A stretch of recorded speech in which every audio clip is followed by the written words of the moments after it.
você quer brincar na neve de alguma coisa que eu não sei. Ei, você mesmo. Qual foi o topo mais alto que você já alcançou na sua vida? Alguns devem estar pensando que eu estou falando sobre topo de onde você alcançou em nota máxima que eu já tirei na escola, ou quando eu me formei, né? Ou quando eu consegui fechar todas as questões daquela prova, quando eu fiz aquela viagem que eu tanto almejei e que tanto me planejei junto com a minha família, junto com os meus pais. Mas não é disso que eu estou falando. Eu estou falando de topo mesmo, e é topo de montanhas. Lugares que chegam a nos deixar sem ar. Quer ver só as curiosidades de hoje? Vem comigo para essa aula de história que vai ser de tirar o fôlego literalmente. Pois é, hoje iremos falar sobre um lugar muito alto, que é as montanhas, onde pessoas chegam até o topo e outras, infelizmente, perdem o ar antes de subir até o topo. E outras chegam ao topo e não conseguem descer. Vamos conhecer algumas curiosidades e vamos entender um pouco sobre a vida das pessoas que vivem nas montanhas, tá certo?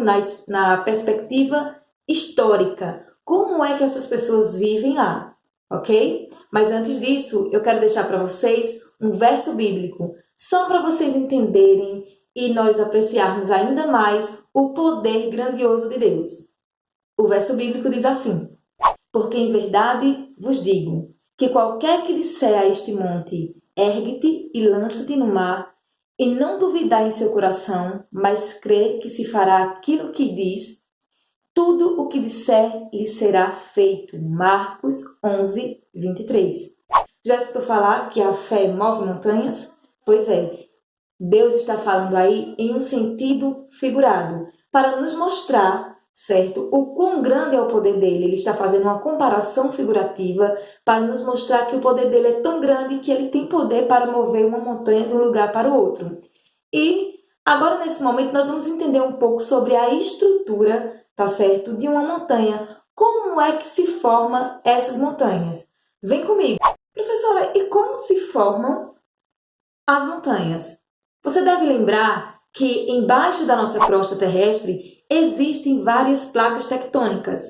Essas placas, quando temos uma maior, certo, que se afasta e entra em contato com uma que está por cima, menor, e empurra, faz a pressão, tá certo, pela quentura da terra, pelos movimentos que a própria terra faz, tá certo?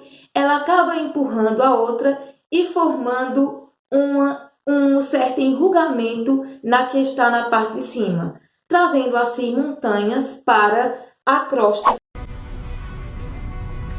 As placas tectônicas estão se deslocando novamente com os continentes nas costas. A Índia está indo em direção à Ásia.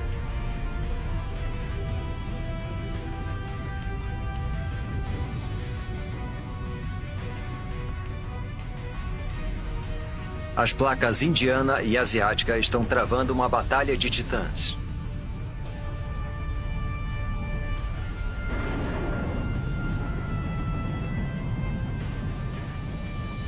Nenhuma das placas está ganhando. As duas começam a se deformar. O que antes era fundo oceânico se deforma para cima, ao longo de 2,5 km.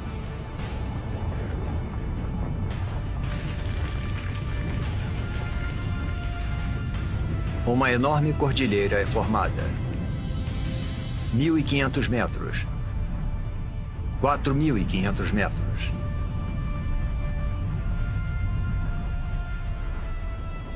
Agora mais de 8.000 metros.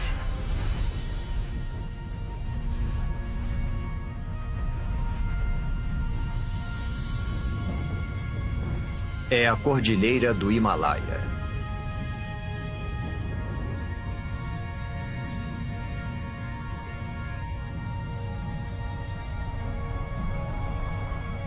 E lá está ela, a maior montanha de todas, o Monte Everest.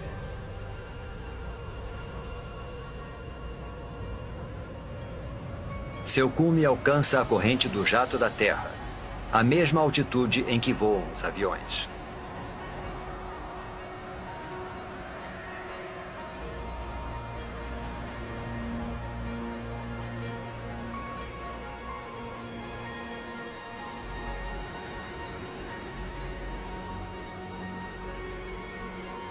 Vocês agora sobre um monte bem desejado, o Monte Everest. Quem não tem vontade de conhecer esse monte, né?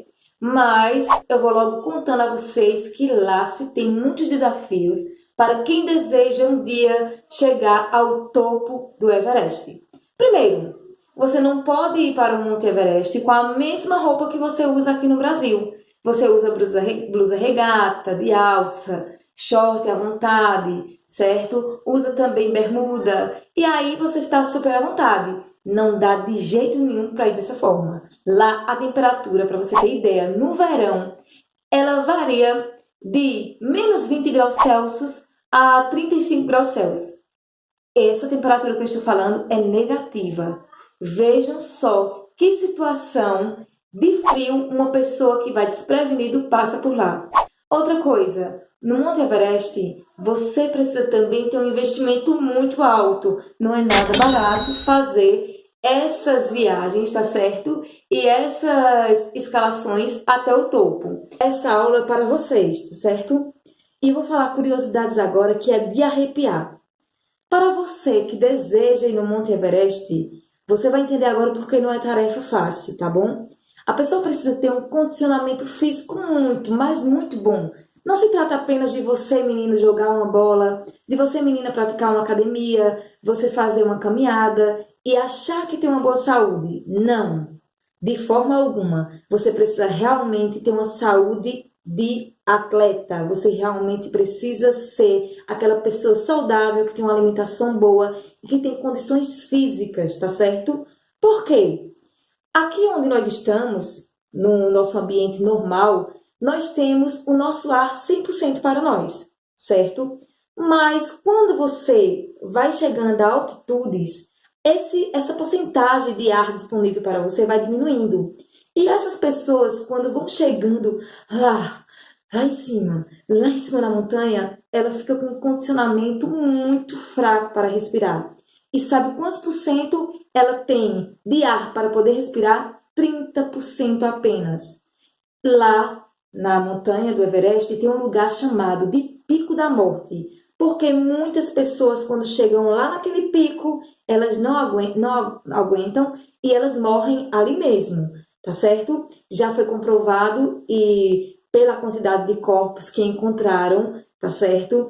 Mais ou menos de 200 a 300 pessoas já morreram no Pico da Morte, porque não aguentaram chegar até o topo e muitas quando chegaram lá, faltou o ar.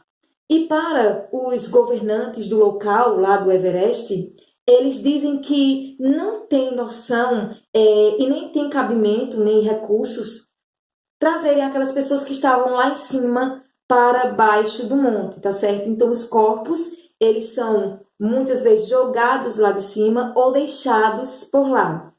Então é uma coisa bem macabra mesmo, né?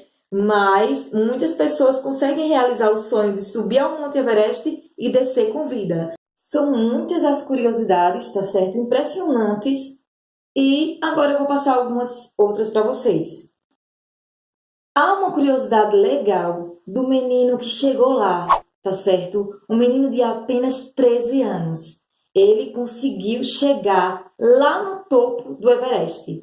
Também teve um senhor de 80 anos que conseguiu também chegar lá.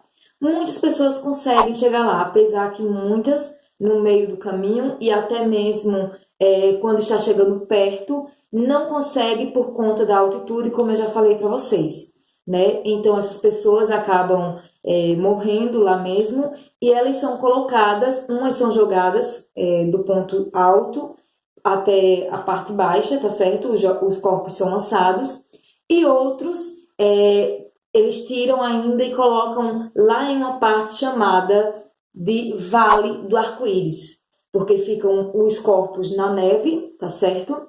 Sobre a neve e os casacos que eles sempre usam lá, que são casacos bem coloridos, ficam em cima dos corpos. Então, uma curiosidade bem bacana, né? Outra curiosidade, e triste também, outra curiosidade é que o valor para você chegar lá, tá certo? Para quem deseja se planejar para chegar lá no topo do Monte Everest, é de aproximadamente R$ 65.000.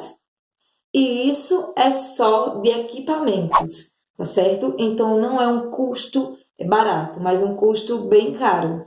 E, pessoal, interessante mesmo é que ir passear uma vez ou outra lá no Monte Everest, tem que se preparar, né? Com o seu condicionamento físico para poder conseguir fazer esse passeio lá e passar poucos dias, tá certo? Nessa caminhada. Mas será que tem pessoas que conseguem morar lá? Essa resposta eu já dei na aula anterior. Nas montanhas existem pessoas que moram, como a gente viu as etnias dos Hmões, tá certo? E lá no Nepal, onde fica o Monte Everest, tá certo? Existe também um povo que se localizou lá. E esse povo que vive lá, quais são os costumes deles?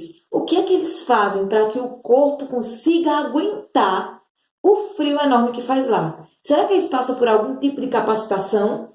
Não, eles não passam por nenhum tipo de capacitação, tá certo? O corpo deles cria uma própria autodefesa, assim como nós. Nós, aqui no Nordeste, né, que não é tão friozinho, né, nós sabemos que nós não precisamos fazer nada para nos adaptar. O nosso próprio corpo se adapta ao local. A mesma coisa é lá. Se o pessoal de lá do Monte Everest, do Nepal, viesse para o Brasil e para o Nordeste principalmente, eles iriam sofrer com o calor. Já vimos que a localização do Monte Everest fica lá no Nepal. E onde fica o Nepal no nosso mapa mundi? Fica no continente asiático, lá nas cordilheiras do Himalaia. E vamos olhar agora a estrutura dessa cordilheira, tá certo? A estrutura dessas montanhas, desse conjunto de montanhas. Pega agora seu livro na página 78 e vamos estudar mais um pouco sobre a vida nas montanhas. Observem aqui esse mapa. Ele fica entre o Paquistão, a Índia, a China, o Nepal e o Butão.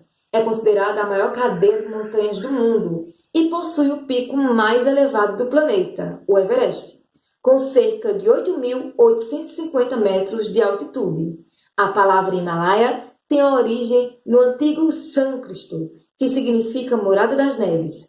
De fato, a região do Himalaia, por ser muito alta, é bastante fria. Tem muita neve, pouca vegetação, vendavais frequentes e os lagos dali são alimentados pelo degelo das encostas das montanhas.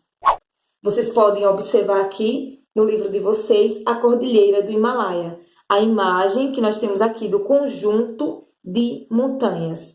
Logo a seguir, vem algumas curiosidades que eu já passei no início para vocês. Continua com o seu livro aberto e abre agora na página 79. Na página 79 vai falar sobre as montanhas mais elevadas do mundo. É uma pesquisa que você irá fazer.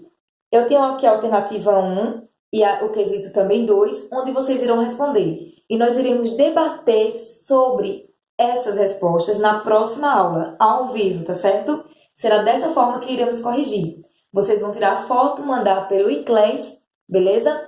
E essas questões daqui, todas que vocês fizeram nas aulas gravadas pelo iClass, vocês irão enviar para mim, tá certo? E iremos debater na próxima aula.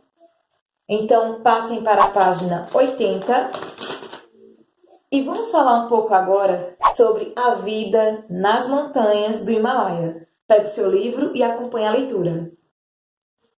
Grande parte da cordilheira do Himalaia se encontra no Nepal, país cuja população é de 24 milhões de habitantes. A maior parte dos nepaleses vive em regiões rurais, cultivando trigo, cevada e o arroz, dentre outros produtos agrícolas. Dedicam-se também ao pastoreio de cabras, búfalos e outros animais. As comunidades que vivem mais perto do pico do Everest são os Sherpas. Suas atividades principais giram em torno da agricultura, que inclui o cultivo de trigo, cevada e batata nas encostas das montanhas.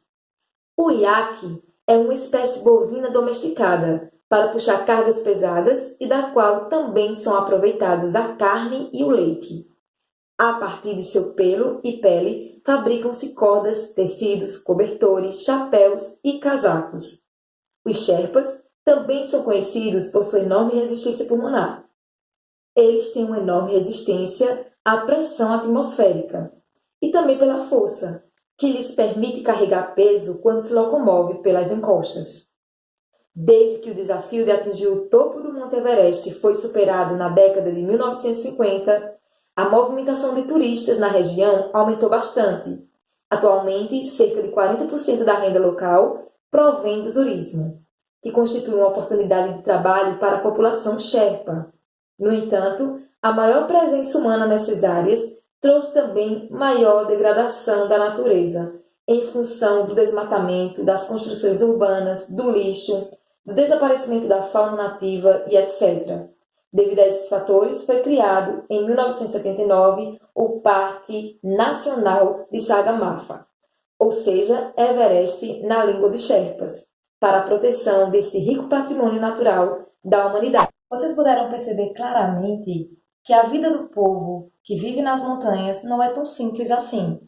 Eles não vivem só turistando e explorando os montes, mas eles vivem trabalhando, vivem da agricultura, vivem do turismo, e o turismo é o que dá muito ar de glória às pessoas que chegam lá no topo, mas esquecem de dizer que, na verdade, por trás desse seu mérito, teve um Sherpa, tá certo? Teve uma pessoa que o acompanhou e que levou toda a sua bagagem, não é isso?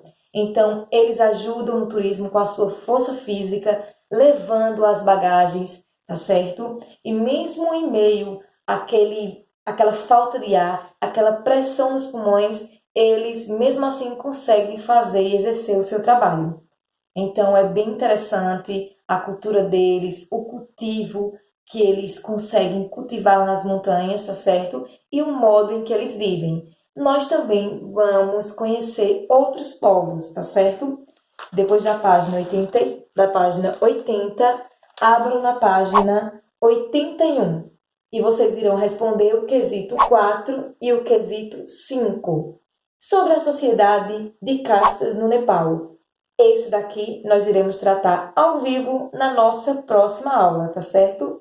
Então, as atividades estarão listadas no iClass, as que vocês irão realizar em casa. E na próxima aula, quero ver tudo respondido, tudo bem bonitinho, tá certo? Pois iremos fazer a nossa correção e a nossa tirada de dúvidas ao vivo no nosso sistema de plataforma Clip Escola. Beleza? Um beijão para todos